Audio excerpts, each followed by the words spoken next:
Venons-nous au monde avec la foi qui sauve? Non. Première question, et on va voir des versets. Nous venons au monde avec la capacité de croire. On vient au monde avec la capacité de croire. On a vu un peu les autres, il y a 2 semaines, on a parlé que tu te lèves le matin, tu as mis ta confiance en ton cadran, puis tu as attendu le matin qu'il te réveille. Tu t'es pas cassé la tête, va-t-il sonner ou pas. Tu as développé ta confiance que ton cadran va sonner le matin pour te réveiller. Tu as développé la confiance, tu embarques dans ton auto, elle démarre, puis ton auto part. Il y a plein de sujets dans notre vie qu'on fait par routine. On a une confiance que les choses vont marcher. La vie est comme une mécanique. Il y a des choses qui se font à répétition, puis ça se fait naturellement, sans y penser. Tu as confiance. Pourquoi? Parce que tu l'as expérimenté. Tu n'as déjà mis des toasts dans ton toaster, tu as pesé sur le piton, puis au bout de tant de minutes, il sort. Tu as confiance, tu as développé une confiance dans ton toaster parce que tu t'es pratiqué plusieurs fois. La vie, c'est comme ça. On vient au monde avec la capacité de mettre notre confiance dans certaines choses. Je ne sais pas comment est-ce qu'un avion est fait, mais j'ai confiance que si j'achète mon billet pour aller en Floride, j'ai confiance que si j'embarque dans l'avion, dans le bon numéro de l'avion, du billet que j'ai acheté, j'ai confiance que je vais m'asseoir là, puis ouf, je vais me ramasser en Floride. J'ai même pas besoin de tout comprendre les mécanismes, comment c'est construit. J'ai confiance. Puis ça fait partie de ce que Dieu a créé dans l'humain. On a la capacité d'avoir une confiance, de croire. C'est Dieu qui a mis ça là. Ben, est-ce qu'on vient au monde automatique avec la foi qui sauve? C'est ça qu'on veut développer. On a la capacité de croire en des choses, puis en général, nous croyons ce que nous voyons. Tous les êtres humains sur la terre croient ce qu'ils voient. Thomas, c'est ce qu'il a dit. Si je ne mets pas mon doigt dans son trou, mais ça, c'est une réaction humaine de faut que j'aie des preuves pour croire. Puis là, il attendait de voir Jésus ressusciter, puis de voir sa main avec un trou, puis mettre son doigt dans le trou. Après ça, il se disait sûrement, je vais croire, une fois que je vais avoir mis mon doigt là. Mais ça, c'est la foi naturelle. L'ensemble des humains a la foi. Ils peuvent mettre leur confiance dans les choses humaines parce qu'ils l'ont vu que ça marchait. C'est pas nécessairement toujours mettre une confiance dans l'invisible ou dans l'inconnu. C'est dans des choses. La foi humaine, ça se bâtit autour de ce qu'on croit, de ce qu'on a vu. Puis sans la révélation de Dieu, sans que Dieu t'ait révélé, là, il nous est impossible d'avoir la foi qui sauve. Tu as beau avoir appris en regardant la vie depuis que tu es au monde, tu as appris comment que la vie fonctionne, puis tu as mis ta confiance, tes parents t'ont pris, puis ils t'ont assis dans le siège d'auto, tu embarques avec tes parents. Tu as confiance en toutes sortes de choses parce que tu sais que tes parents vont prendre soin de toi. Tu l'as vu, tu as confiance. Si tes parents t'ont maltraité, tu vas perdre cette confiance. Tu as confiance parce que tu as vécu des choses. Mais pour ce qui est de la foi qui sauve, la foi doit être démontrée ou enseignée ou révélée par Dieu.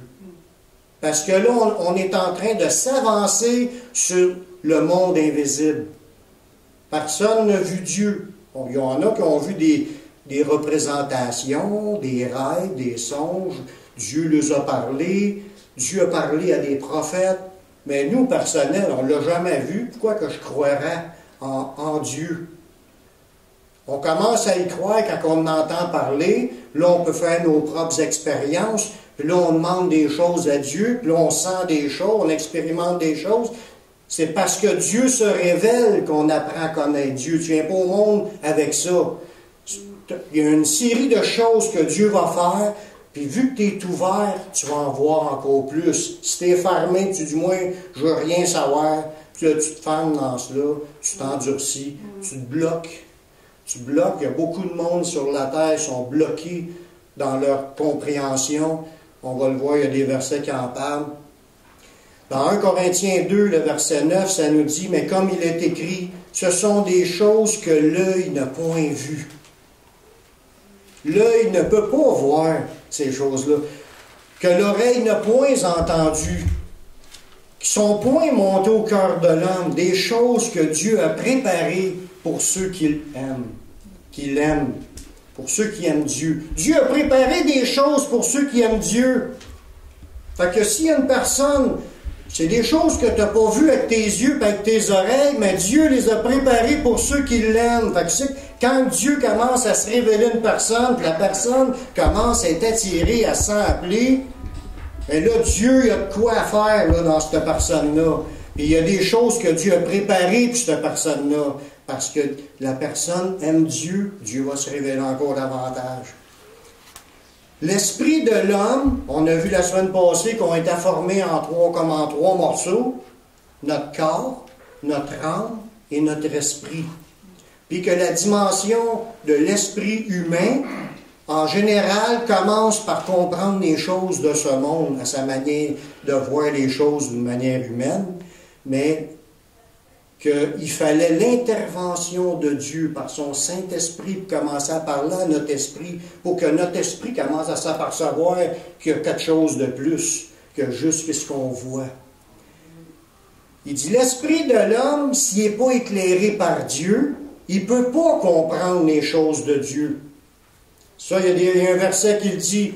Fait que si une personne, ça y monte en lui, il dit, oh, moi, je connais Dieu, puis je n'avais pas eu besoin de personne pour l'apprendre, puis là, il vit comme s'il est en orgueil, puis il se pense qu'il l'a atteint lui-même. C'est faux. Il n'y a personne, la Bible le dit dans le prochain verset, dans 1 Corinthiens 2, 11, il dit, lequel des hommes, en effet, connaît les choses de l'homme, si ce n'est l'esprit de l'homme qui est en lui? De même, écoutez bien ça, personne ne connaît les choses de Dieu, si ce n'est l'Esprit de Dieu. Si on est arrivé à un moment donné dans notre vie, là, dans notre jeune âge, comme ça a peut-être commencé juste plus tard, qu'on a commencé à allumer sur Dieu, là, des petites lumières qui s'allument dans nous. Ah, pour moi, il y a un Dieu qui existe. Tu commences à y penser. Mais ce petit commence à y penser là, c'est parce que c'est l'Esprit de Dieu qui a commencé à allumer des lumières dans ton esprit. Parce que l'esprit humain ne peut pas voir, comprendre les choses de Dieu. Toute la révélation que vous avez sur Dieu aujourd'hui ou sur sa parole, c'est l'Esprit de Dieu qui vous l'a montré. Tout ce que vous avez saisi comme vérité, c'est l'Esprit de Dieu qui vous l'a montré. Vous n'êtes pas venu au monde avec ça.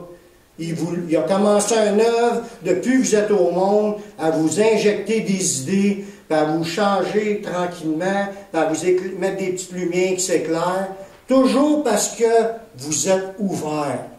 Parce que Dieu ne force pas personne. Il donne des révélations, il donne des choses, et plus que tu es ouvert, plus tu vas dans le livre, puis le contraire aussi, si tu te fermes, tu risques de te faire fermer la porte, comme le pharaon d'Égypte en passant. À la base, quand tu viens au monde, puis la nature humaine, tout le monde, à la base, sont ignorants de la foi qui sauve. Comme je l'ai dit, on vient au monde avec la capacité de croire. On croit à toutes sortes de choses de ce monde parce qu'on a vu que ça marchait, puis on a mis notre confiance. À un moment donné, tu as confiance, ton char va t'emmener. À moins que ton char, le moteur boque, puis la transmission glisse. Là, tu n'auras pas la confiance de t'asseoir dedans. Tu vas douter que ton char va t'amener jusqu'où ce que tu veux aller. Mais si ça semble correct, tu t'es rassuré, puis là, tu embarques dans ton auto, puis tu pars. Dans les choses humaines, c'est comme ça. Mais dans les choses de Dieu, il a fallu que Dieu te les révèle. Dieu te le montre. Puis, dans Éphésiens, ça nous dit, pour dire qu'on est ignorant de la foi qui sauve, Éphésiens 4, 18, ça nous dit que l'humanité a l'intelligence obscurcie. Ils sont étrangers à la vie de Dieu à cause de l'ignorance. Premièrement, parce que tu ne le sais pas. Si tu le sais, tu n'es plus ignorant. Là, tu peux dire, c'est à cause que je me suis endurci, je ne veux plus rien savoir. Puis c'est ce qu'il dit dans ce verset-là. Il y a deux éléments qui font que les gens ne comprennent pas. C'est leur ignorance et à cause de leur endurcissement de leur cœur. Fait que, en partant, ce qu'on veut regarder aujourd'hui, venons-nous au monde avec la foi qui sauve? Non. Nous venons avec la capacité de croire en des choses, mais si on arrive à croire à des choses de Dieu, de la vérité de Dieu, c'est parce qu'on a reçu déjà des révélations qui viennent de Dieu. Merci, mon Dieu. Oui, merci mon Dieu. Si nous sommes là aujourd'hui en train de glorifier Dieu, c'est parce que c'est Dieu qui nous a amenés là. Amen. Amen. Toute compréhension en ce qui concerne les choses de Dieu ne viennent que de Dieu. Dans 2 Corinthiens 3,5, Paul il le dit, c'est pas à dire que nous soyons par nous-mêmes capables de concevoir quelque chose comme venant de nous-mêmes. Notre capacité, au contraire, vient de Dieu. Fait que peu importe où ce que tu es rendu dans ta vie chrétienne, dans ton développement de ta vie spirituelle, dans ta communion avec Dieu, c'est Dieu qui t'a donné cette capacité-là. C'est Dieu qui t'emmène où ce que tu es rendu. C'est Dieu qui a déjà tout fait pour que tu aies les idées qu'il faut pour être en train de le servir. Puis il veut que tu aies encore la pensée de dire, ça ne vient pas de moi, comme Paul vient de le mentionner. C'est pas parce que je suis capable ou je suis rendu là par mes efforts ou bien par mes peines ou bien j'ai bûché fort, non. Ça ne vient pas de nous. C'est Dieu qui a fait l'œuvre, puis on a simplement avancé à mesure que la révélation se faisait. Tu es ouvert, tu veux l'apprendre comment ça marche, mais Dieu va t'en montrer. Si tu as soif, va boire, puis il va tout te donner ce que tu as besoin pour que tu grandisses. Sans le travail de Dieu dans le cœur, l'homme est perdu. Comme qu'on a vu, il dit, c'est impossible aux hommes. Il dit, qui peut donc être sauvé? Il dit, c'est impossible aux hommes. Mais à Dieu, tout est possible. Amen, gloire à Dieu. Il fallait qu'il fasse de quoi que l'humain n'est pas capable de faire. L'homme, par lui seul, pense que les choses de Dieu sont de la folie. L'homme normal, là, monsieur tout le monde, qui n'a pas eu les révélations, pour lui, toutes les choses de Dieu, voyons donc s'il y a un Dieu. Et il ne comprend pas pourquoi aussi tu veux te sanctifier, puis il ne comprend pas pourquoi tu as la foi, tu as l'assurance que tu t'en vas au ciel. Il est étranger, lui, là, il est obscurci, il est aveuglé, puis il ne comprend pas les choses de Dieu, puis il va dire, c'est de la folie. Ça, c'est la vraie nature humaine, l'homme animal. C'est ce que ça dit dans 1 Corinthiens 2,14. Que l'homme animal, il ne reçoit pas les choses de l'Esprit de Dieu. L'homme humain naturel, il faut que ce soit Dieu qui y montre parce que lui, il ne peut pas comprendre ça par lui-même. Puis ils sont même une folie pour lui. Puis combien de fois il y a des chrétiens qui sont fait traiter de fous parce qu'ils croient. Ils croient en quoi, en fin de compte? On croit dans l'invisible. On ne le sait pas, on ne l'a pas vu, mais on a décidé. Ça nous a été dit, on a cherché, on a été répondu, on s'est aperçu. Mais c'est l'Esprit de Dieu qui a fait le travail que je sois rendu là. Parce que moi-même, je n'aurais jamais arrivé là. Je serais encore en train de jouer avec ma bouteille. Puis là, peut-être c'est ça, Dieu, qui commençait à prier ma bouteille. Parce que l'esprit humain, lui, c'est juste ce qu'il voit. Il y a de la misère à penser plus loin. C'est ça que les religions, et beaucoup de religions, ils se font des statues en bois, pas en plastique ou en métal. Parce que pour eux autres, ça leur prend un objet devant leurs yeux. La foi naît de la conviction que Dieu met dans le cœur. Ça commence là. C'est Dieu qui met cette conviction-là dans le cœur pour que la foi qui sauve soit là. Jésus le dit lui-même. Il dit dans Jean 16, 8 à 11, il dit, je vais envoyer le Saint-Esprit, le Consolateur, l'Esprit de vérité. C'est lui qui convaincra le monde en ce qui concerne. Là, il y a des points qu'il va convaincre. Mais c'est lui son travail. Là, en passant, le Saint-Esprit, c'est Dieu. C'est lui, Dieu le Saint-Esprit, qui travaille dans les cœurs pour les convaincre. Fait que si tu as eu une conviction, c'est parce que c'est le Saint-Esprit qui t'a convaincu. Il y a deux réponses à cela. Soit que tu dis, je m'ouvre à ça, ou soit que je ferme la porte et je m'endurcis. Dieu ne force pas personne, mais il a quand même fait le travail. Et tout, si tu es rendu là aujourd'hui, rends gloire à Dieu, parce que c'est grâce à ce qu'il t'a révélé. Et un enfant de Dieu qui reconnaît qui est sauvé par grâce, il va passer sa vie à dire, c'est toujours par l'œuvre de Jésus, non pas moi, mais à lui toute la gloire. L'Esprit de Dieu travaille présentement sur tous les êtres humains. Pensez pas qu'il travaille juste sur les chrétiens. Dans Acte 2, 17, quand Jésus a dit, en parlant du Saint-Esprit, dans une parole biblique, parce que c'est écrit aussi dans les prophéties de l'Ancien Testament, « Dans les derniers jours, dit Dieu, je répandrai de mon esprit sur toute chair. » Toute chair est touchée par le Saint-Esprit, sauf qu'ils sont libres de s'ouvrir ou de rejeter. Mais le Saint-Esprit, son travail, c'est des appelés. Il y a d'autres versets qui disent, Dieu veut que tous les hommes soient sauvés.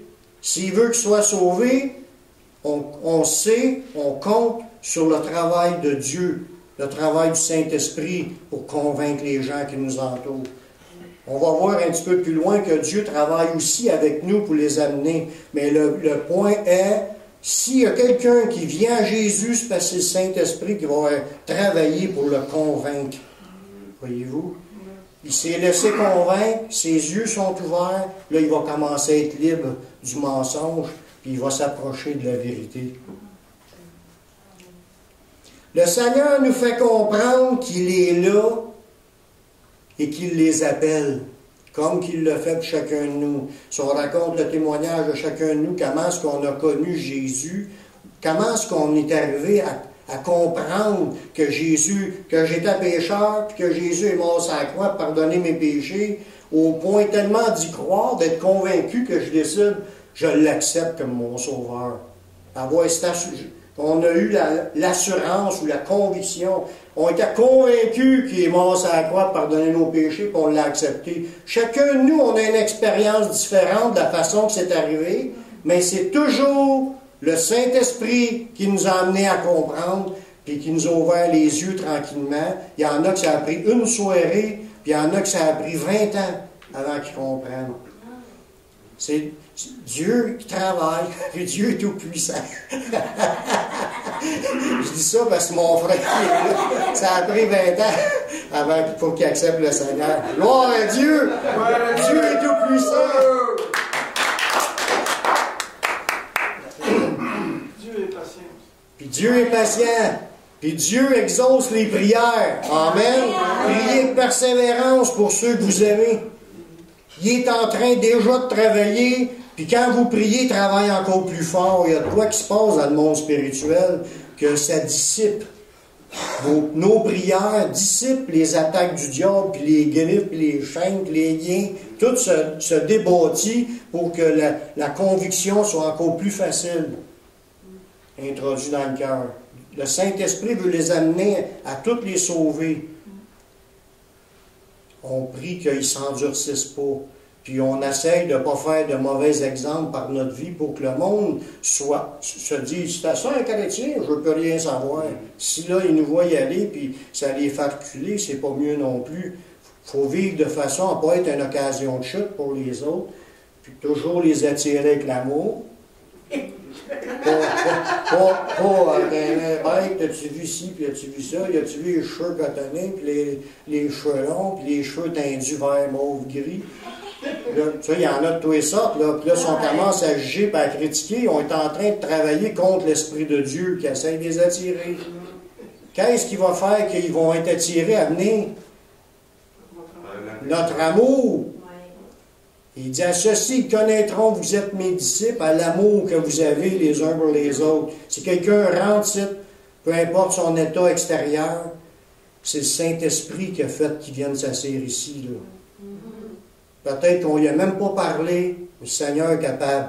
Peut-être qu'on y a parlé, ou qu'un autre y a parlé, Peu importe le travail ou le cheminement où il est rendu, s'il est rendu là, c'est parce qu'il y a de quoi à venir chercher, puis le Saint-Esprit continue à travailler dans les gens, puis il faut respecter les gens, il faut aimer les gens, puis croire que Dieu va faire son œuvre, parce que c'est par la foi que tout ça passe. On va croire que Dieu est en train de faire son œuvre pour sauver cette personne-là. Le Seigneur nous fait comprendre qu'il est là et qu'il nous appelle. C'est encore un travail du Saint-Esprit de réaliser, oh Dieu, il est là. Puis là, tu te sens attiré à parler à Dieu. Tu veux de l'aide peut-être, tu es pris dans des choses, tu veux de l'aide, tu peux demander à Dieu. Dieu, il exauce les prières. Il te met cette conviction-là, puis tu te sens attiré. Je me suis senti attiré. Puis je suis sûr que vous êtes tous sentis attirés. Il y a quelque chose qui s'est produit, peut-être différemment de l'un de l'autre, mais c'est le même moteur qui nous attire. Jésus le dit dans Jean 6, 44. Nul ne peut venir à moi si le Père qui m'a envoyé ne l'attire. Fait que les gens ne pouvaient pas aller à Jésus pour être sauvés s'ils n'avaient pas déjà été attirés par le Père. Le Père, c'est le Saint-Esprit. C'est le travail du Saint-Esprit de convaincre les gens et de les amener à la foi qui sauve. Il n'y avait pas ça encore en non monde. Ça s'est développé dans sa vie parce que le Saint-Esprit continue à travailler. Puis là, Jésus dit, et je le ressusciterai au dernier jour. Alléluia!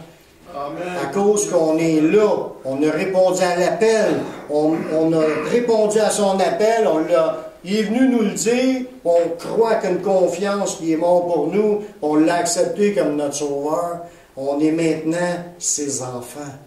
Puis là, on attend le jour où il va venir nous chercher, on a l'assurance, puis on va persévérer dans la foi jusqu'à la fin, on a l'assurance qu'il va nous garder dans cette foi jusqu'à la fin, puis un jour, on se retrouve avec lui, puis il va nous ressusciter au dernier jour. Le dernier jour des nations, parce qu'il va nous ressusciter lorsqu'il reviendra sur un nuage. Gloire à Dieu, à son retour. Jésus a démontré qui il est. Hein? Quand il était sur la terre, là, il l'a expliqué avec ses enseignements. Il a montré à tout le monde aussi par ses miracles, ses enseignements, pour amener les gens à croire en lui. C'était pas les humains, t'es Jésus, fais les œuvres du Sauveur. Ça ne marchait pas dans ce sens-là. C'est Jésus savait qu'il était le Sauveur, puis il a fait les œuvres du Sauveur qui ont attiré les autres. Si on peut savoir que Jésus c'est le Sauveur, c'est parce qu'il a fait lui-même ses œuvres pour le démontrer avant que nous croyons. Donc, ça ne vient pas de nous, ça vient de Dieu, du travail de Dieu sur cette terre pour nous amener à la foi. Dans Jean 2, 11, ça nous dit que Jésus, qui était à Cana, en Galilée, le premier des miracles que fit Jésus, il manifesta sa gloire et ses disciples crurent en lui. Fait que s'il y a eu des gens qui ont commencé à croire dans le Messie, c'est parce que Jésus a commencé à manifester sa puissance. Il a démontré qui ce qu'il était. Il a travaillé pour convaincre les autres par ses enseignements et par la puissance de Dieu qui a agissait à travers sa vie. Tous ceux qui étaient autour ont eu l'appel. C'est pas tout le monde qui a répondu à l'appel, mais ceux qui ont avancé l'ont reçu puis ont été sauvés. Fait que le travail venait de Dieu encore une fois et non de l'être humain.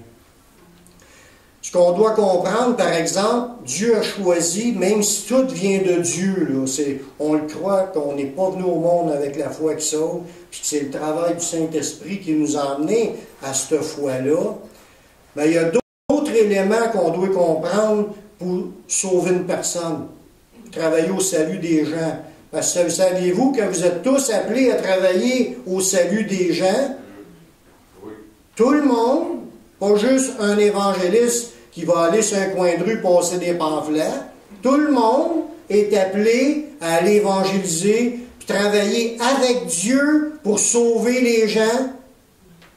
On va voir cette idée-là, que la foi doit être semé dans leur cœur, dans le cœur des gens qui nous entourent. Dieu se sert des hommes pour répandre sa connaissance qui mène à la foi authentique.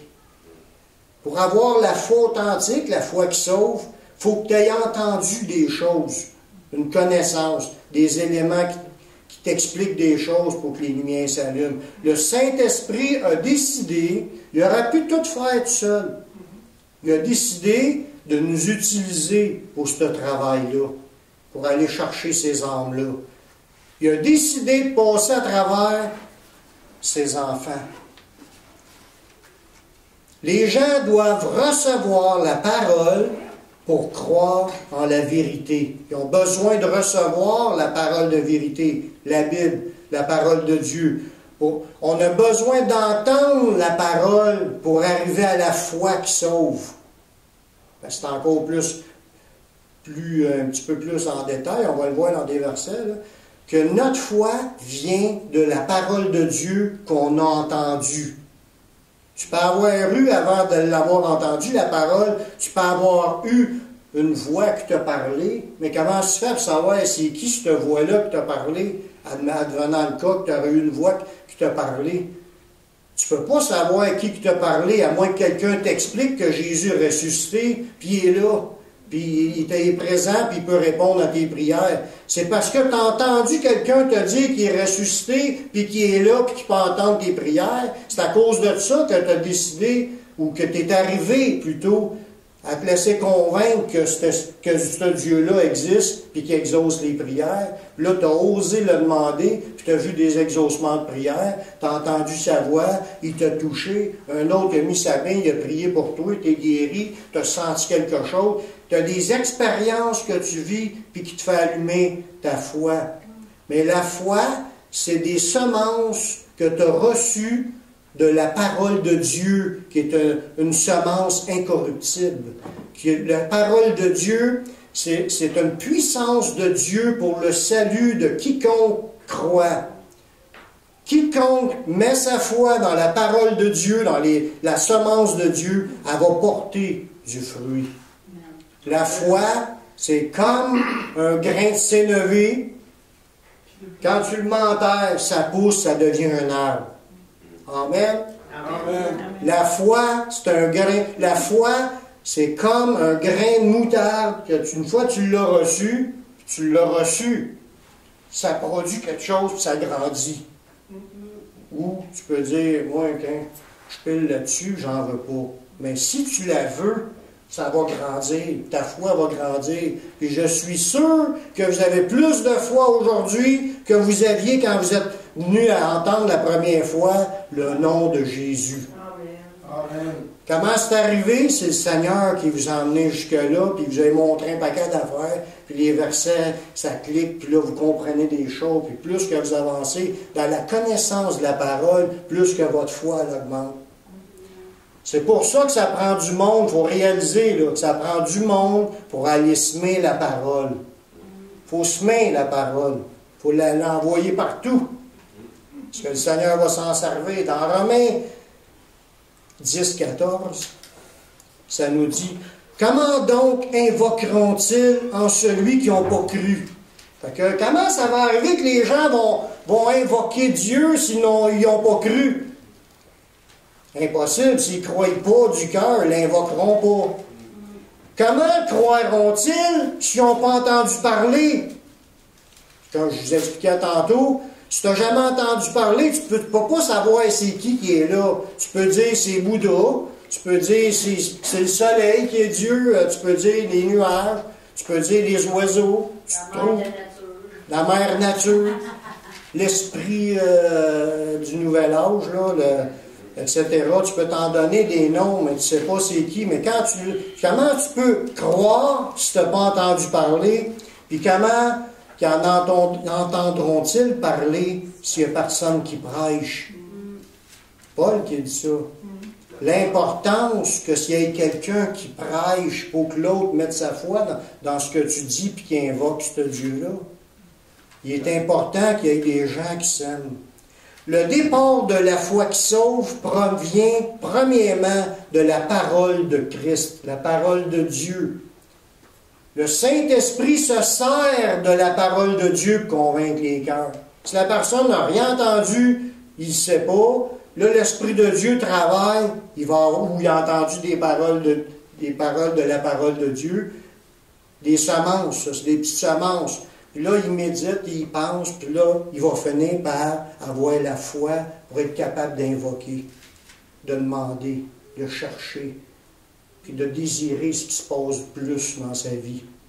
Mais le Saint-Esprit sert de la parole de Dieu, comme je l'ai mentionné tantôt, l'Évangile, la parole de Dieu, c'est une puissance de Dieu pour le salut de quiconque croit. Puis un autre verset dit, la Bible, la parole de Dieu, c'est une semence incorruptible.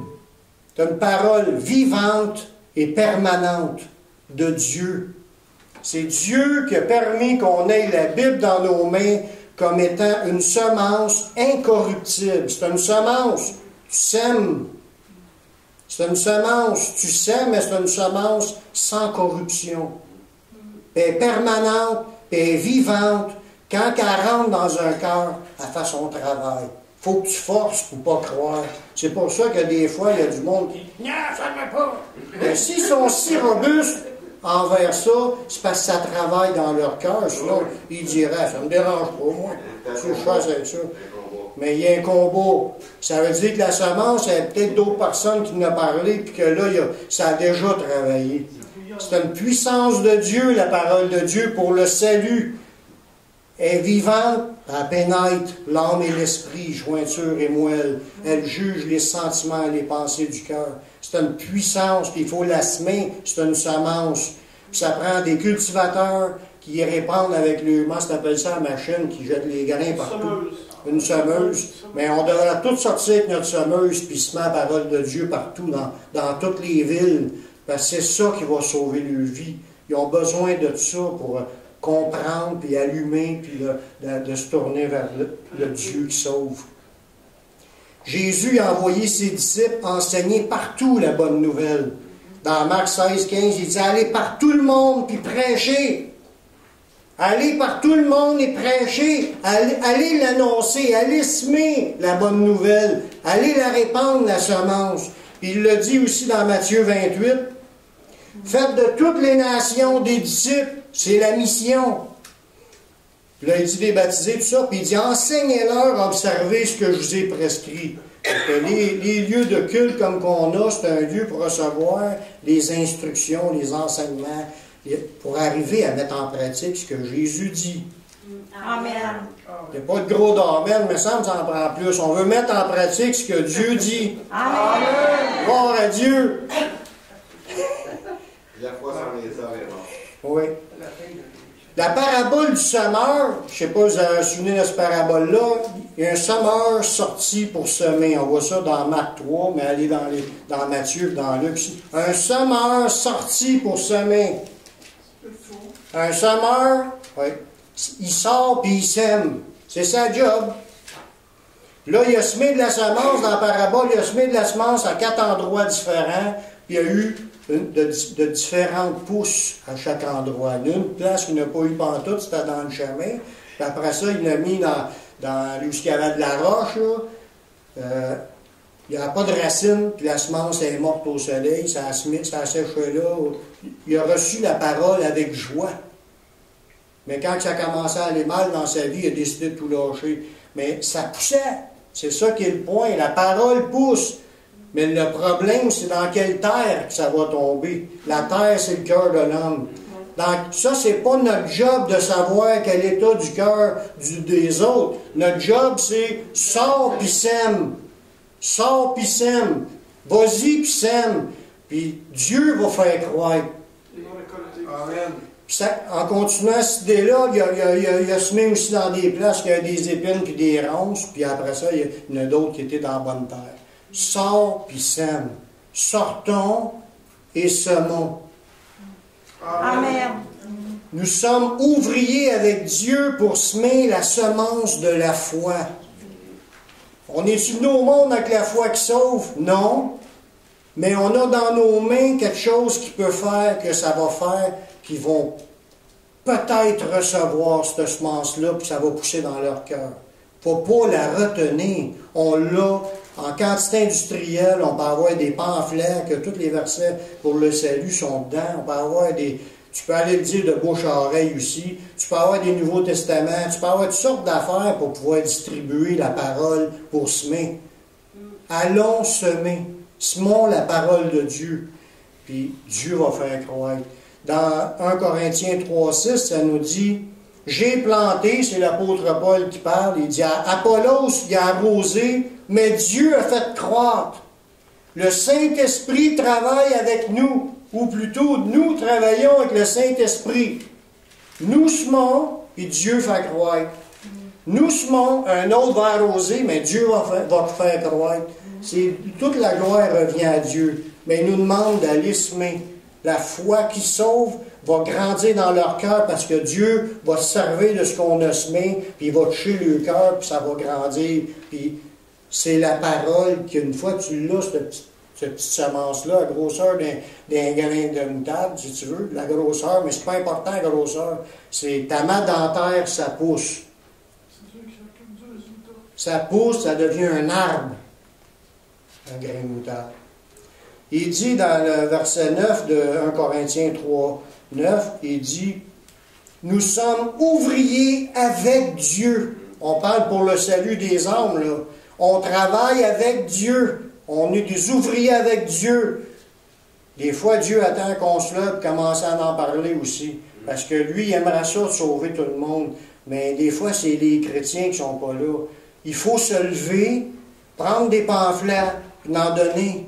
Les gens qu'on connaît, puis même les gens qu'on ne connaît pas, ne sont pas là pour rien autour de nous. Là. Le Saint-Esprit a de l'œuvre à faire. Je suis sûr qu'il va remplir l'Église. Puis elle ne sera pas assez grande, on va prendre la grande salle à côté. Puis elle ne sera pas assez grande, on va faire plus qu'un culte. Amen. Gloire à Dieu! Du monde qui marche par la foi. On n'a pas reçu des chaises pour rien. Ce qu'il faut... Ouais, c'est ça.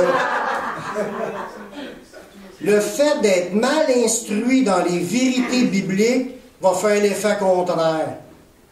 Nous conduira à faire fausse route. 2 Pierre 3,16, parce que je le dis, parce que c'est important. Je vais vous l'expliquer après.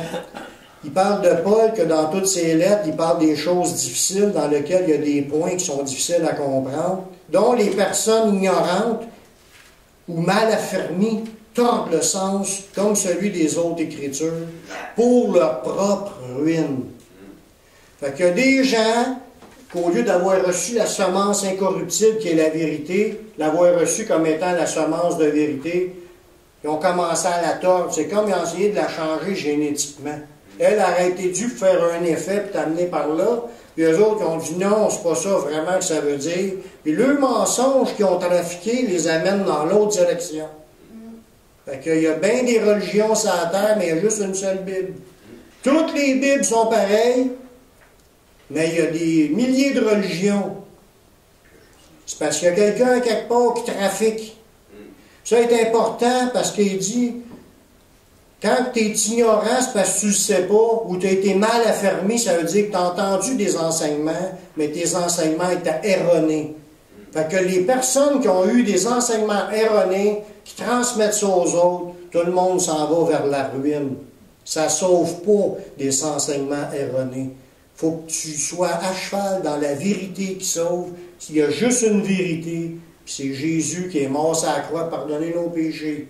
C'est pas un saint, c'est pas un ange, c'est pas autre chose que Jésus qui était Dieu lui-même, qui est fait homme, qui est mort sur la croix pour verser son sang, pour expier la dette des péchés. Puis là, tu t'as à te repentir de tes péchés, à demander pardon. Tu réalises tes pécheurs, que tu ne peux pas être sauvé parce que tu es pécheur, mais tu crois que Jésus est mort pour toi, tu l'acceptes comme ton sauveur, tu y crois, tu le reçois, tu lui dis oui, je veux. À cause de cela, ben le Seigneur te pardonne tes péchés, puis il te donne son Saint-Esprit, il inscrit ton nom dans le livre de vie, puis là il dit marche avec moi, reste dans le chemin resserré jusqu'à la fin de ta vie.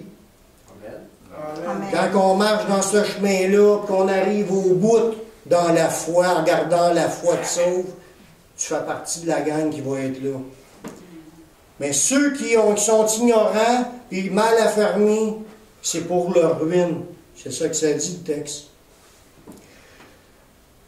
Le dernier verset que je vous apporte, aujourd'hui, la parole de Dieu a presque atteint toutes ses créatures. Presque. Pas encore à 100%. Puis lorsque les derniers l'entendront, alors viendra la fin. Exact. Il est important de faire le travail, puis dans les plus brefs délais, pour qu'il y en ait le plus grand nombre des Canadiens français, peut-être même des Anglais. J'ai rien contre les Anglais. On veut que les Français et les Anglais et toutes les langues qu'il y a ici, on est multiculturels à cette heure, mais qu'il y en ait de toutes les races, de toutes tribus, de tout peuple, de toute langue qui se tiennent devant le trône, parce qu'ils auront rentré en répondant à l'appel, l'Esprit, le Saint-Esprit et l'Épouse, qui est l'Église, disent « Viens ». Là, on appelle les gens à être sauvés, puis le Saint-Esprit travaille, puis l'Église avec, puis on fait la cueillette, on les amène à recevoir le cadeau. Et Jésus, dans Matthieu 24, 14, il dit « Cette bonne nouvelle du royaume, ça c'est l'Évangile, la parole de Dieu, sera prêchée dans le monde entier, puis servir de témoignage à toutes les nations. » Il faut qu'il y en ait de toutes les nations, l'autre bord. Alors viendra la fin. Fait qu'on a encore du travail à faire, frères et sœurs. Ça ne dit pas le nombre qu'il va y avoir de Québécois. J'espère qu'il y a beaucoup de Québécois au ciel. Puis je crois que Dieu est en train d'agir, puis il va en avoir beaucoup de Québécois au ciel. Il y a beaucoup de peuples. Il va en avoir de tous les peuples dans le ciel. Mais on prie qu'il y ait beaucoup de Québécois dans le ciel. Amen. Prions. Levons-nous, allons semer, et le Seigneur va faire le reste. Prions. Seigneur, je te remercie de ta parole qui nous révèle que ta parole, c'est la semence, puis que nous sommes ceux qui doivent aller la semer. Je te demande de mettre dans nos cœurs, dans le cœur de chaque personne qui sont ici. Premièrement, de répondre à ton appel pour te recevoir comme sauveur. Puis deuxièmement, qu'on se lève pour aller travailler dans ta moisson, dans cette riche moisson d'âme que tu veux faire ici au Québec. On croit que tu es en train d'agir, puis il va y en avoir une multitude qui vont se convertir. Je te demande de l'utiliser, de nous montrer quel est notre rôle dans tout cela, puis que tout le monde travaille à ta grande commission. Seigneur, merci de ce que tu vas faire. Tu nous connais bien plus qu'on se connaît. Viens enlever de nos esprits, de nos pensées, de nos manières de vivre, tout ce qui n'est pas de toi, pour qu'on puisse être à plein temps dans ton œuvre. Nous remettons nos vies entre tes mains, Seigneur, dans le nom de ton Fils Jésus-Christ. Amen.